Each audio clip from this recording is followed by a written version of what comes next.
শীতের সকাল, হু হু করে ঠান্ডা হাওয়া বইছে। সূর্য যেন নিজেও গায়ে বেশ খানিকটা কুয়াশা মেখে ঘুমিয়ে এই সবে আড়মোড়া ভেঙে উঠবে উঠবে করেও ওঠেনি তখনও। তাই যথারীতি রোদ্দুরেরও পাত্তা নেই। সল্টলেকের এক নাম করা বহুতল অফিস বিল্ডিং এর ছাদে চলছে আমার বস ছবির শুটিং। পরিচালনায় ডিরেক্টর নন্দিতা রায় ও শিবপ্রসাদ মুখোপাধ্যায় এবং তাদের টিম। দৃশ্যটায় যার সাথে পাঠ করতে হবে তিনি রাখি গুলজার। হ্যাঁ, ঠিকই বুঝেছেন, তিনি দি লেজেন্ড রাখি গুলজার ম্যাম।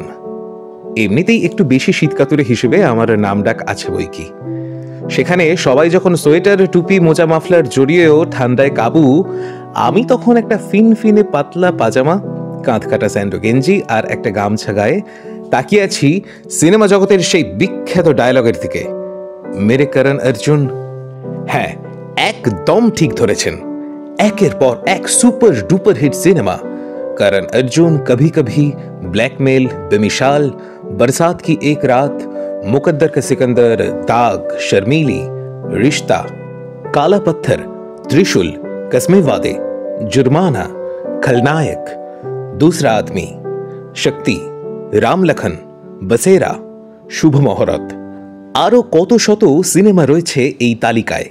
আর তার সাথে কত শত বিখ্যাত সব নাম: অমিতাভ বচ্চন, মিঠুন চক্রবর্তী, শর্মিলা ঠাকুর, ঋতুপর্ণ ঘোষ, শাহরুখ খান, সলমান খান, অজয় দেবগন, অমরিশ পুরী, উৎপল দত্ত, আমজাদ খান, অনিল কাপুর, জনি লিভার, সুভাষ ঘাই, জ্যাকি শ্রফ, সতীশ কৌশিক, ডিম্পল কাপাডিয়া, শরদ কাপুর, অশোক কুমার, উর্মিলা ভট্ট, অক্ষয় কুমার, মাধুরী দীক্ষিত, ইত্যাদি ইত্যাদি।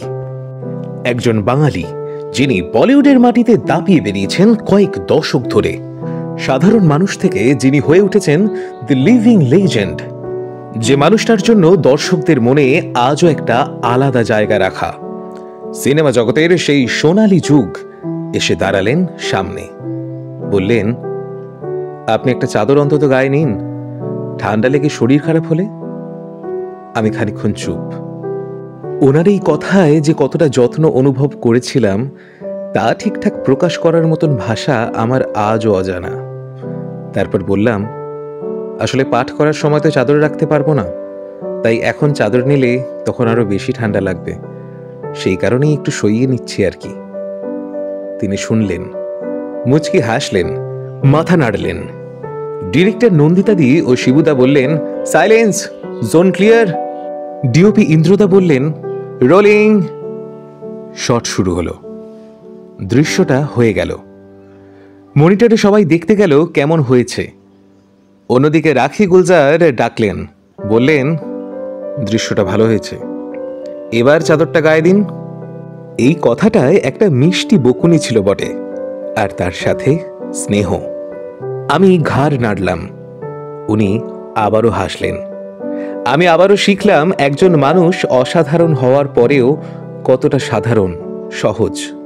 উনি আপনাদের কাছে কিংবদন্তি শিল্পী অভিনেত্রী রাখি গুলজার, আমাদের কাছেও উনি তাই। তবে তার পাশাপাশি উনি আমাদের খুব কাছের, ভালোবাসার, শ্রদ্ধার রাখিদি। আগামী 9ই মে আমাদের নতুন ছবি আমার বস রিলিজ হচ্ছে আপনাদের নিকটবর্তী সিনেমা হলে। দেখুন, জানান কেমন লাগলো। সুস্থ থাকুন, ভালো রাখুন, ভালো থাকুন।